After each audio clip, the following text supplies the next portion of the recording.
Hi, Mike Semsky here to talk to you today about CBT, cognitive behavioral therapy, but most specifically, catastrophizing. Catastrophizing is something that we all do, but it's something that can really get in the way when we are essentially getting caught up in worst case scenarios, thinking of many things that could happen, and getting sometimes paralyzed by that, sometimes getting blocked by that, and having interruption in functioning, moving forward in life, things like that. So that's a quick identification of what catastrophizing can look like. I'm going to pass it to Michael to either describe more and also how he sees it in clients, and then I'll be doing the same. Yeah, so catastrophizing, I don't know, in the years that I've been doing this, I've probably seen 1,000 different ways that somebody's catastrophized something because we're all going to have our own concerns in life and our own ways that we process those concerns, which lead to our nuanced ways of perceiving them, right? So catastrophizing, like you said, is usually like assuming that the worst case scenario is going to happen through something, right? And I kind of have a few different things that I'll work with on people to kind of address some of the underlying things that might exacerbate that behavior, right? So a lot of times, if we're catastrophizing, the thing that we're worried about hasn't happened yet, Hmm. right? Right. It's the future. So, right, yeah. So there are going to be times that the thing that we're worrying about is something that we're going to be able to mitigate by having our own proactive measures, right?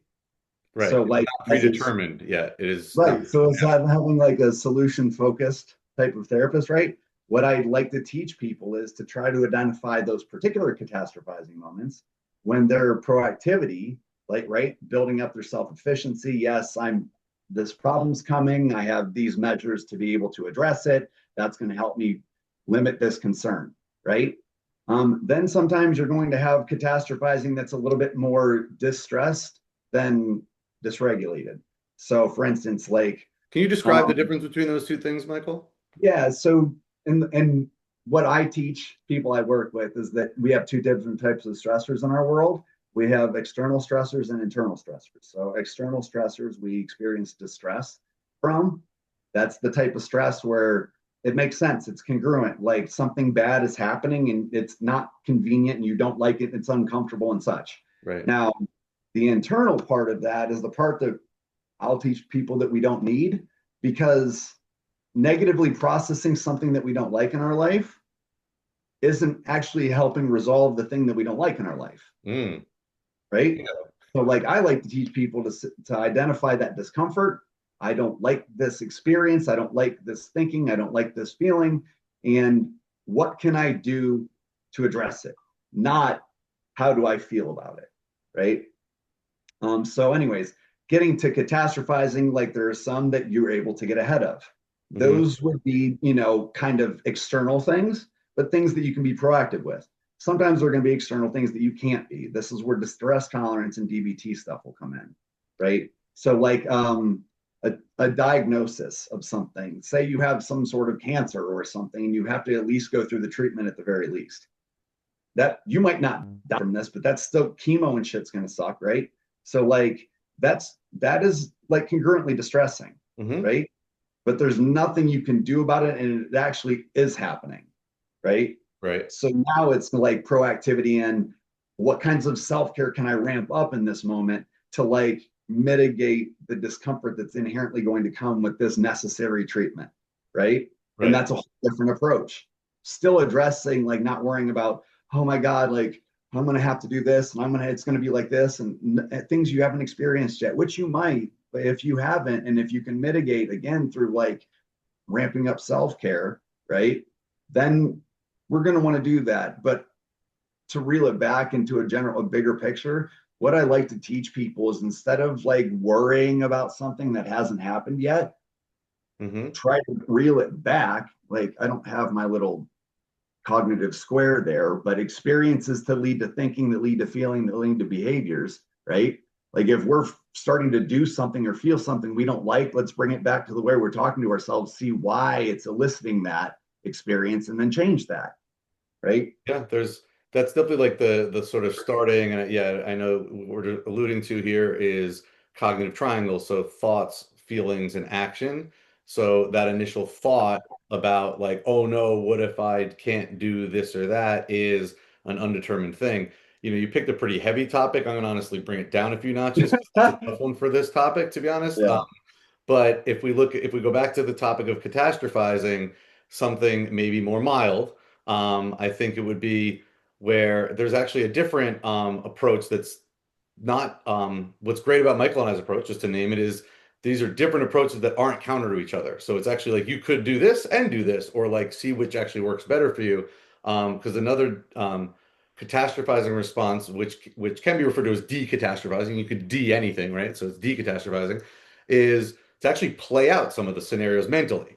So I'm going to again pick something different, but let's say we're going to go to like a really difficult family reunion, and there's a lot of dynamics in this family that are unpleasant. So that could be really hard and stressful going into that room.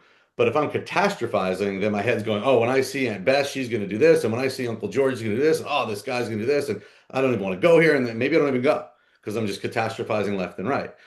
But to take some of your points, Michael, it's like, well, wait a second. Maybe you can avoid Aunt Bess or have a plan for when this person does this thing to you. So solution focused and really like direct actions plus things that help the thought process are amazing. I also think there can be a what about the worst case scenario and actually exercising it out. So you do get caught up with Aunt Bess. So she annoys you all for an hour. And then what? Well, I was annoyed for an hour and I didn't really have fun. Okay. Like anything else terrible happen? Like any other? No, that's it. It would just be annoying. Okay. So if Aunt Bess, it's gonna be annoying. What about Joe? Well, if he does it, like he's actually gotten like violent before and I've had to like defend myself. I'm like, oh, okay. So now you're worried about like physical harm. Okay, like that's the worst case scenario. But like playing it out can kind of help with the preparedness and the thought process that you described. But like safely like churning it up. And again, there's heavier topics this is not exactly ideal for, but my example of like a pretty common but moderate stressor, I think actually playing out worst case scenario, which is basically what I hand back to you, Michael, can sometimes also be like, oh, right, that would suck, but whatever, which again, I don't want to tap into some of the terminal illness stuff with something like that. But what do you think of some of that, Michael? Um, I'm not what in specific. No. No, yeah. So, yeah. I mean, just to do something lighter and to give you a very a relevant recent example I have from a client.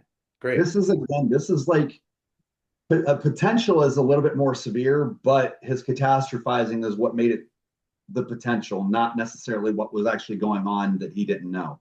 So I had a this young college student started out at like a satellite school somewhere in like LA and but wanted to go to UCLA, but wanted to get in, couldn't get in, young, da da da da, wanted to save money, had this whole plan, right? So he was doing really, really well, had gotten through his year and a half or whatever it was that he was doing. And at the very end of this, he had like a term paper for like an art, like an art history class or something, right? And the way that the teacher graded this was through AI to Hmm. scan whether or not it had been plagiarized or not. Oh, okay. And like the AI had determined that this had been like 91% plagiarized. Oh, So the teacher failed him, which failed him for the class, which would then have not made it like able for him to get into UCLA. wow. Okay. Now that was that most of that is like hypothetical though at this point, because at this point he'd gotten the bad grade and had made an appeal to like the teacher who had deferred to the dean, like this is how I grade it and this is what I do. So there is no appeal through me, right? This is my process. So he had to go to like the dean of the school, of the college that he was within, right? But that's where he was at yet. Hadn't heard back from them, hadn't had it reviewed from somebody else, right? He was just at that point in time when I met him.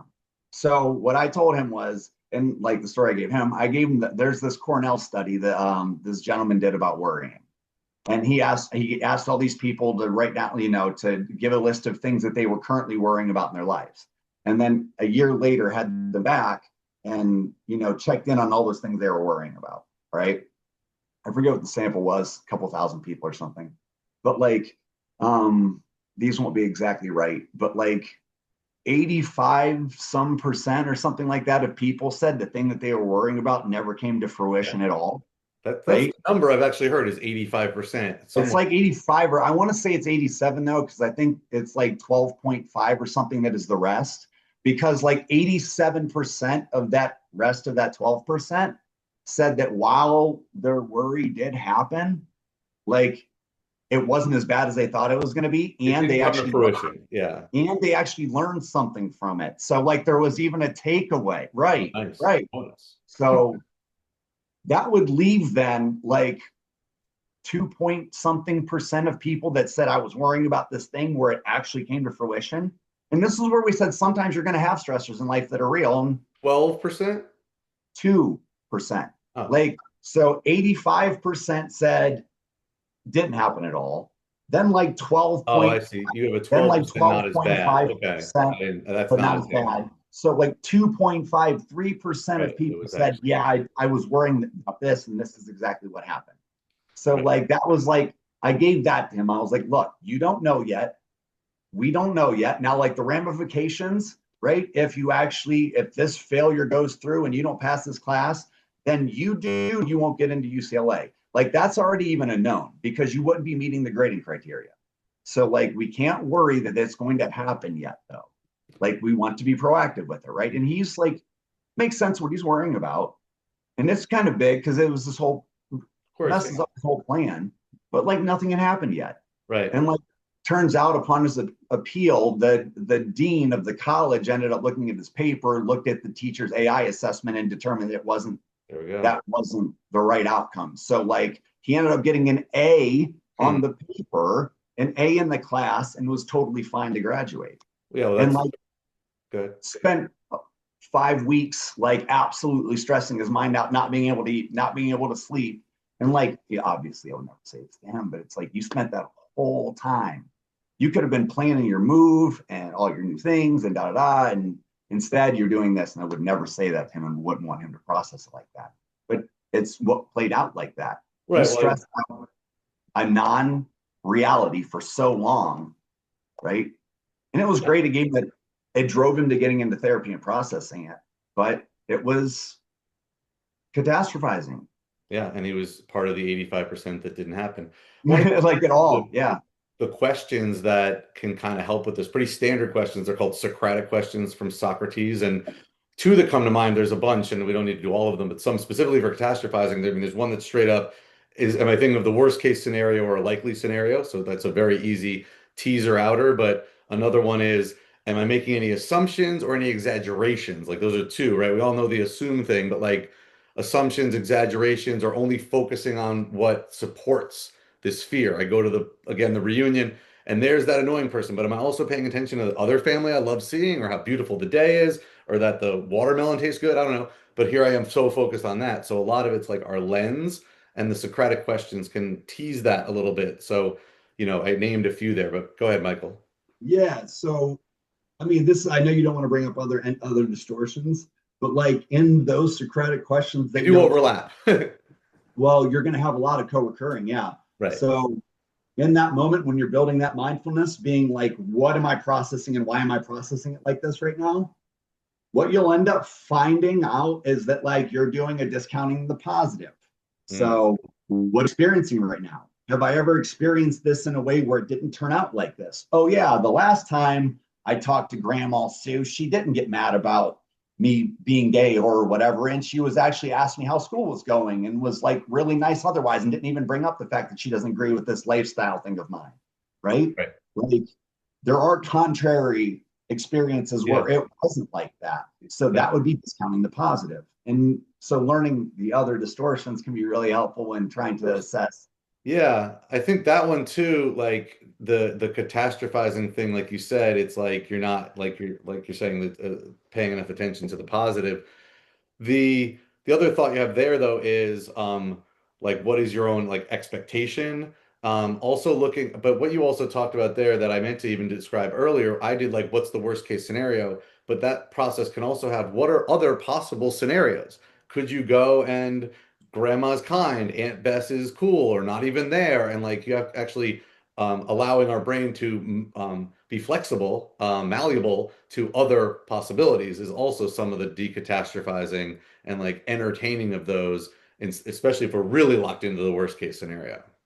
Yeah, and this will go, I don't want to dive tangent too much into this, but like once you can start understanding why you're kind of doing it and what it means to you, this is where you end up, like I end up doing what I do with solution focused, right? Right, So you're going to Grandma Sue, and now we can say it's a crapshoot. She's either going to be in a good mood or a bad mood because I've experienced both, right. right?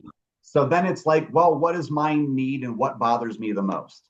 Does it bother you that she doesn't agree with you, or do you just not like the constant actual verbal conflict, right? Because one, you're just going to not like it if that type of conversation comes up. The other is going to bother you whether she's like that or not, because now conceptually, no, regardless, she's The not agreeing, constant, yeah. right? So then that's where it's like, well, you determine like how you might need to set a boundary, because maybe it's really not going over there at all if you're still not prepared to go over there and not just be bothered by her pure existence, Right, right? Because right, I don't, whatever she said to you last time might have been bad, right. right? Yeah. So like it can, when you break it down, you really, and you understand your need in it, you can learn really how to address the thing as it's bothering you, because it can So be very real, a beautiful right? thing is the pattern, like you're talking about, like these are patterns that we're trying to break, which I think is a good way to kind of start to wrap this because, um, these are like new ways of thinking, which also means another piece that I know I go to is also exploring like where this came from. Sometimes people had some really tough things in their life, so there's some pretty reasonable, you know, uh, evidence to be cautious and alert and vigilant, but then is it becoming hyper vigilant? Is it not founded in reality? Is it a bit of like, habits from family members, habits from other things. So, kind of finding like the balance in our diligence is another way of like not catastrophizing because no one's saying like don't be cautious, don't be alert, don't wear a seatbelt. But it's like, am I driving like this because I'm looking for everyone who might come over, or am I like, I have a seatbelt, my car is equipped, I'm going to go about my day, and sort of an example there. Any I final mean, thoughts, Michael? Sorry. well, that's even your driving one's actually even interesting because there are studies that show that defensive drivers actually cause more accidents than aggressive drivers. Sure, sure. Oh, anyways, no, this is dealing with distortions is one of my favorite things to do with people. So this is a really fun series to start doing with this because it is it can be immediately impactful in people's lives to change the way that we talk to ourselves. It's what creates our reality. So, like being able to quell a lot of the worrying and the anger or whatever it is, and just kind of be present and deal with things in the moment. It's doesn't change all the things going on out here all the time, but it does change the way that we get to experience it. So, this Which is is really all cool work to do. Yeah. Pretty much all we have control over. And I love that. That's a great sentiment and a great summary and kind of motivating. Felt motivating to hear that, Michael. Appreciate that. That's the whole point of it, man. Right? Is like to create our own Hopefully, reality. come on back for next session. Yeah, yeah. All right, Um, let's end there, Michael. This is great. yeah, it's good to Appreciate see your you. comments. See you Take next time. care. Bye, Mike.